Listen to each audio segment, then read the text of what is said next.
All right, welcome back everybody to our tournament game here, alliance play of the highest caliber, in my opinion. I'm going to try to be brief here. And the challenge I'm running into here is that these videos have two purposes. One of them, first and foremost, is to unify my team so that my team can watch these videos and kind of see this overview of what's happening. It's been highly useful in the past, a huge advantage for us in some of our 500 player maps where we swept the map and took everything. Very helpful just to have this unifying voice. But the other purpose of this video is for entertainment purposes, to be on the channel, part of a playlist, letting people see the high intensity, zero gold mark play that is an alliance tournament game. So very useful for that purpose as well. So I'm really trying to strike a balance here between brevity for my allies who don't want to sit around for 30 minutes and entertainment for my viewers and subscribers who want to hear all the details and interesting side stuff. So I'm going to just do my best to pare this down, though, and make it very simple, very straightforward, and quick. So let's just talk about what's happening all over the world right now. To me, some of the most crucial play right now is, I'm just going to start with what I think is the most important and move. I went from west to east last time, but I'm going to go ahead and go to the region of the map that I think is critical right now. This is our breakthrough. Now, granted, we already broke through here. So you can see we already took Kishinev and Kyiv here. But this is another stand. This is another place where they're standing here. This is a level 1 fort. I'm seeing 0% there. So it might be, we have been spying them down. Since we can see who is here, we should be able to see what their defensive power is. If it's really at 0%, that means it's less than 1/2 of a level. So I can't see what's building in there. They're definitely probably building it back up, but that's pretty good, actually. So you can see what's happening here is I'm just going to count all of these as stacks of 10 because they have various other units in there. So you've got about 50 down here. 50 holding out here in a 1/2 level, about to be probably, or I guess less than 1/2, about to be 1/2. Not really sure. I'm very frustrated that I don't know exactly how that all works precisely. But what's coming in here is what's very, very important. You have these 3, 4 coming in. Just forget them. They're not statistically significant. What we have coming in against them, though, is 36, 46, 51. So we've got 50 to 51 here in the initial crunch. But here's what is really important coming up behind is we have 30, 34 and a car coming in. And I love those cars because they do have 2 hit points, right? And they attack separately, so they have their own efficiency ratings. When I say attack separately, they don't. They attack with everyone else. But what I mean to say is that, remember, only up till 5 do infantry have their full attack efficiency. But if you mix in cars, they get their fullest attack efficiency as well. So that's why we always like to attack in with mixed units for that maximum efficiency damage. Now, this is very frustrating. Ottomans are just sitting here with 8. With numbers this close, so the initial attack is going to be almost even here between this 50 and this 50-ish. And with them having a fort or close to a fort, very, very close, and we'll probably lose this first wave. Now, the Austria-Hungary here was sort of offline for a while, just sitting there, not participating in the attack with the Ottomans and Italy, which is these players up here. So I will say we're doing a poor job of landing this all at once, because now Austria is back online and you can see attacking back in. This is why they're so far behind this initial attack, though, is because they kind of went offline for a minute there for whatever reason, probably eating dinner and, trying to have a date with somebody or something, trying to live life. What a loser. But anyway, he came back online and went ahead and attacked in. But then now we have this 8. And when you have margins as close as this, now granted it's going to be 50 to 80-ish, but with the fort is that thing that we can't, and we don't know when it's going to develop. So 50 v 80 with a fort is a close battle, in my opinion. We can wear the fort down. There's all kinds of things that go into that whole equation. So this 20 coming up behind here, this 12 and this 8, could be the difference between victory and loss in this crucial territory. And then once we take this territory, we can attack into the back countries here and actually really start to threaten Moscow and some of these oil territories in the back country here. And really also, I think, force Sweden and Russia to kind of back up and be more defensive, pull back, be more defensive. And that could lead us to taking Vilna here. We could take this territory once they back up into their forts. So, I mean, to me, this is a very important capture here. What this also does, though, is isolates down here Sevastopol, which we've been talking about. Should we go down and attack it? We're like, no, let's capture this first. And then we can talk about coming down here and just basically slowly strangling this. This is a stack of 4. We can't see that the 4 are there now, but that is significant. It's worth paying attention to, since it appears right now that the Ottoman don't have much to oppose that. 1 guy against 4 is, from what I've seen, can be almost, I've seen people on the shore take out people getting out of boats at a 6-to-1 ratio.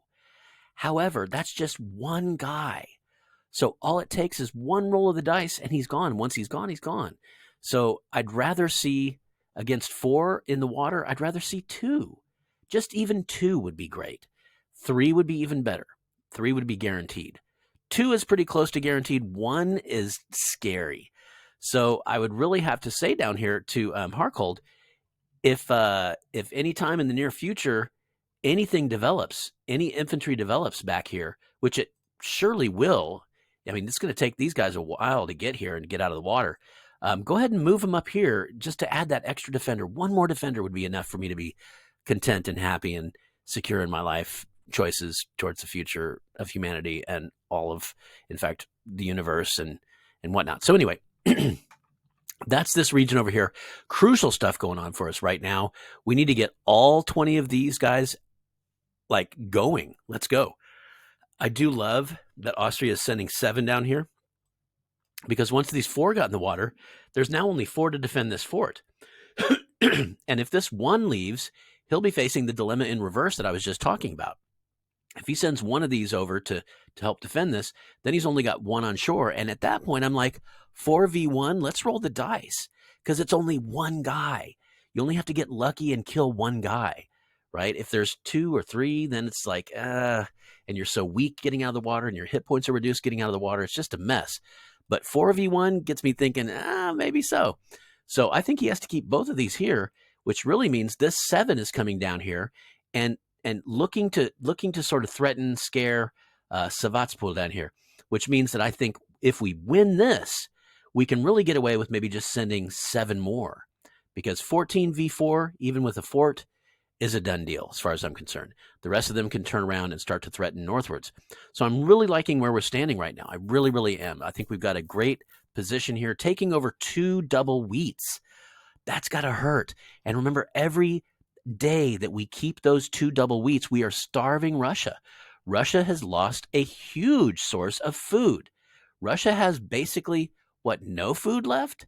There's a fish here, and I believe there's a fish all the way up here. Yeah. So for his entire vast country, he has 2 fish to feed everyone. He lost 2 double wheats. That's really huge, actually. Now, to balance that, we have lost 2 territories of our own. We're in the process of losing 1 right here, and we have already lost this one right here. Now, I've asked, here comes Spain with some more guys. I've asked repeatedly, please, please, please, France, turn this 15 around. You're not going to take this island back. This island is lost. As soon as this 1 guy goes down, it's over. It's gone. And all of these guys, how many are there? 2, 4, 8, 10, 14, with more coming in. Those 14, as soon as they're done taking this island, all they have to do is walk to the edge and kill all of these 15. They walk to the shore and get that 4-to-1 attack ratio advantage, 5-to-1. We've seen it 6-to-1. Please, France, turn this armored car unit around. The fact that there's an armored car there is even better. Turn it around and please, please, please march it back to Marseille here, because we have other friends coming. Oh, they're we can't see them anymore, but let me just tell you, there are troops coming. I want to say 50-ish with some other support units are now floating in the water in this direction, towards southern France. And you can see that's why some of us are moving. I'm moving my 1 guy over to here and my other guy over to here. I've only got a couple there, but we're moving them to the shore because we saw this big flotilla of enemy forces moving northward. So this armored car division, we've been talking about it in our chat, has got to turn around. It's a suicide car. And let me just say this before we move on. Taking these islands was dumb. It was a waste of time. It was a dumb thing for Morocco to do. It makes them feel good about themselves. I get it. They lost 4 wheat, so they get 1 wheat back, right? And then eventually they'll come over here and they'll get this 1 steel back. And steel's good. You want it. That's great. But the point being, in this game is going to be won or lost in the next few days. So these late captures are never going to gain morale to the point where they'll be really worth anything in terms of production, producing a lot of stuff. Remember, every time it goes from 25 up to 33, then from 33 it goes maybe up to 42, and this is day by day, right? So they're still not producing nearly what they can. But the other thing is, they took all this time to get out of their boats, conquer, get back into their boats, swim across here, get back out of their boats, and then once they win this, they're going to have to get back out of their boats. This plays into that thing that I've been hitting on again and again and again, is if you are consistently spending time outside of crucial battles with a large force, and we've already seen this is a pretty large force here to take these 2 islands. I think there's probably 30 guys there total. What did we decide? There was like 10, 14, 15. I don't know how many are here. So somewhere from 20 to 25. And don't forget, a lot of them died doing this. So we could even say 30 or 40 originally set sail into boats to take these 2 goddamn islands. That's 40 troops that could be leveraging their power somewhere else effectively. Now, I'm not saying that taking 2 territories is not good. That's a good thing, especially morale-wise. It looks good. Things that look good and feel good matter in this game.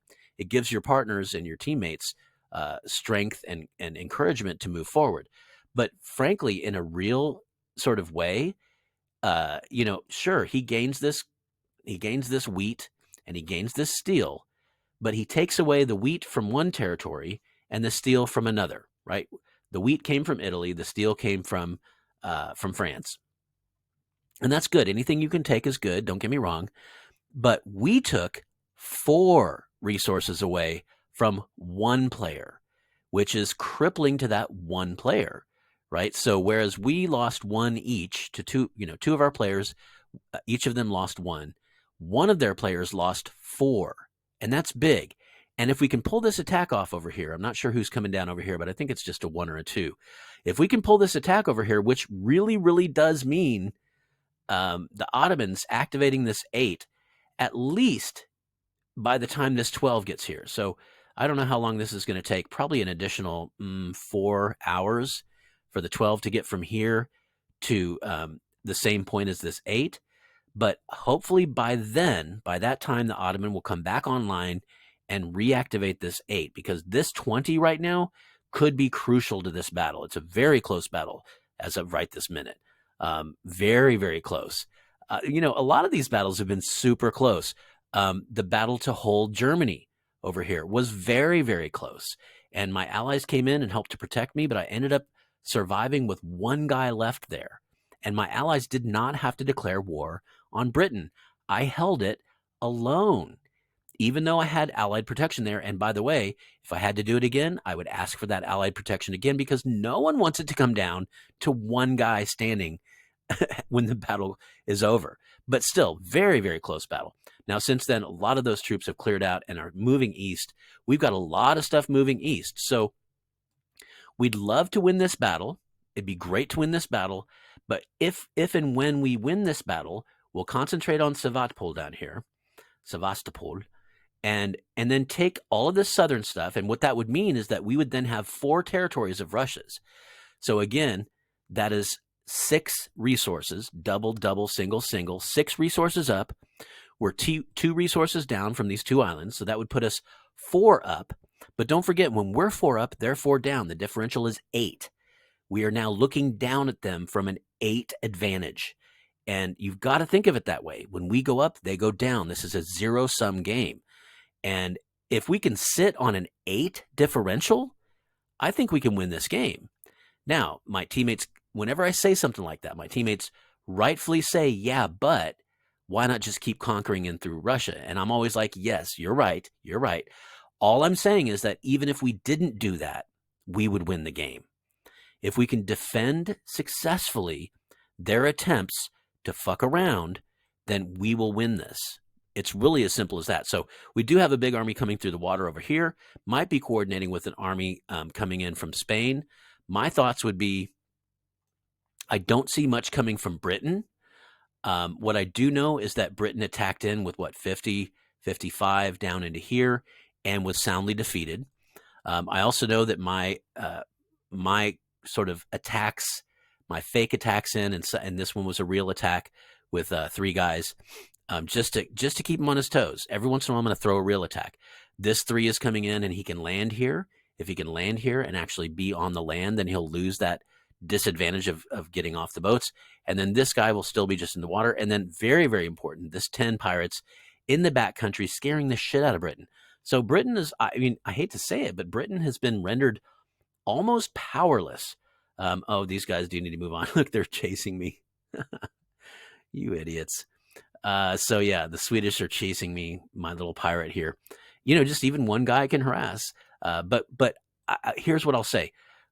I think that France can afford to maybe move this 6 down, because I'm telling you, the storm is coming. This flotilla coming over here, I believe, was from Spain. I wish I could remember. It's not that important what country it's from, because we know that they've been gathering troops here at Saragossa. So we know that a big push is coming soon. We've got some stuff here. And by the way, I'm really proud that France has been building. This is a level 3 fort here, about to build a level 3 fort here. France has also been building a lot of armored cars. We've been sending steel over. I thought about sending steel, but I think I need to keep it because my strategy has kind of shifted.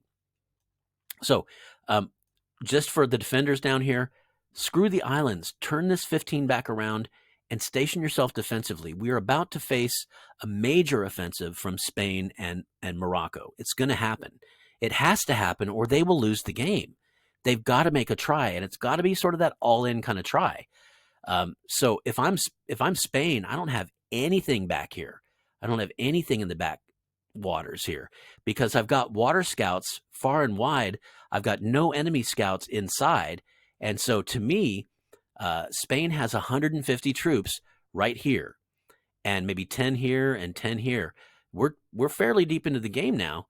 What are we on day 4? So, you know, we've been infantry have been developing in all these countries. I think we've gotten at least probably 12 to 18 additional troops now, in addition to our original 120, probably more even, depending on barracks and whatnot. So Spain has a shitload, is what I'm trying to say, a shit metric ton of infantry troops ready to come in. I don't know what else he has. Does he have cars or horses? I don't know. But then I do know, we know for a fact that Morocco sent up a 50 stack.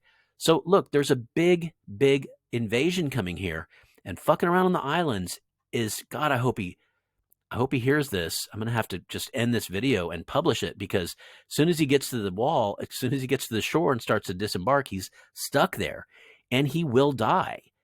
I don't know why he hasn't turned around, other than maybe he's eating dinner or, you know, engaging in activities that humans engage in.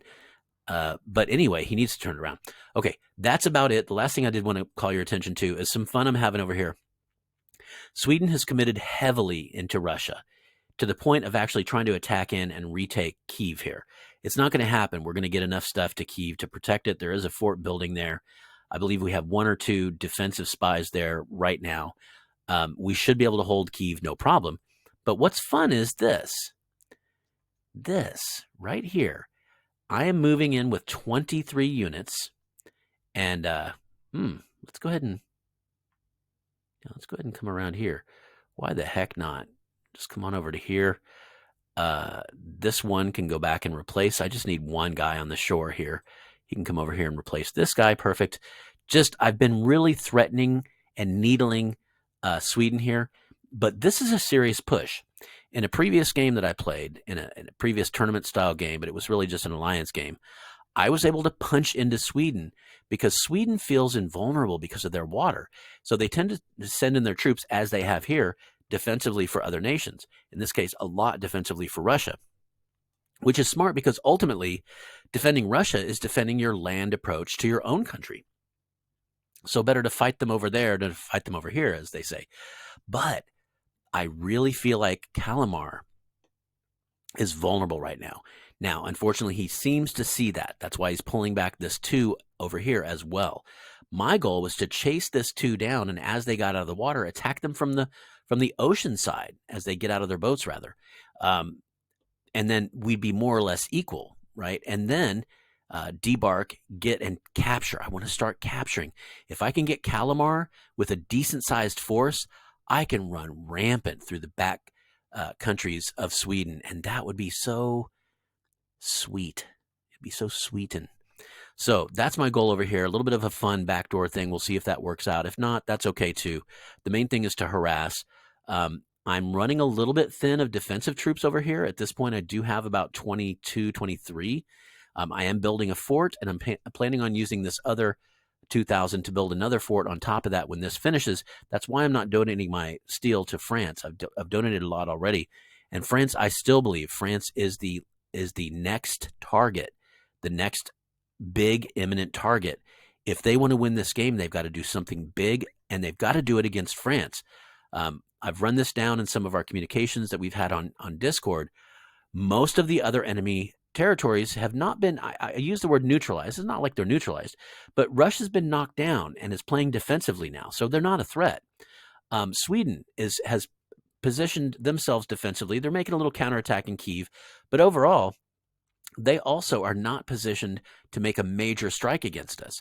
Same thing with Great Britain. Lost half their forces against me, not quite half, but somewhat half, and spending a lot of time in the backcountry defending against pirates. Great Britain, neutralized. These two are not neutralized. They are not neutralized at all. Spain has all of his stuff, all of it. He hasn't lost, as far as I know, a single man. Morocco, keeping people back because of these wonderful, wonderful land pirates over here that were sent over from the Ottomans. But now he's getting bold and moving out and taking islands. Like, good for you, man. You're taking islands. We hope he tries to attack Italy. That'd be fun if he tried to attack Italy. We would erase them. But more likely is they will attack over as part of a larger group attack on southern France. So I can't say this enough. I probably can, and you're probably annoyed by it, but we've got to protect southern France. And I would have sent that 3K steel to France, except for I think I need it here too, because I'm getting a little thin.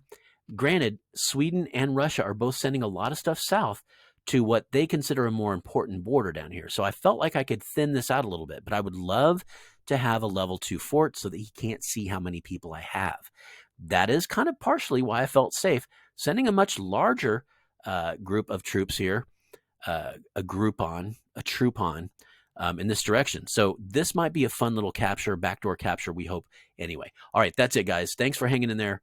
I've got to get out of here before I talk for another freaking 30 minutes. Let's go ahead and close this out. Thanks for checking in, guys. Adios, amigos. Siempre.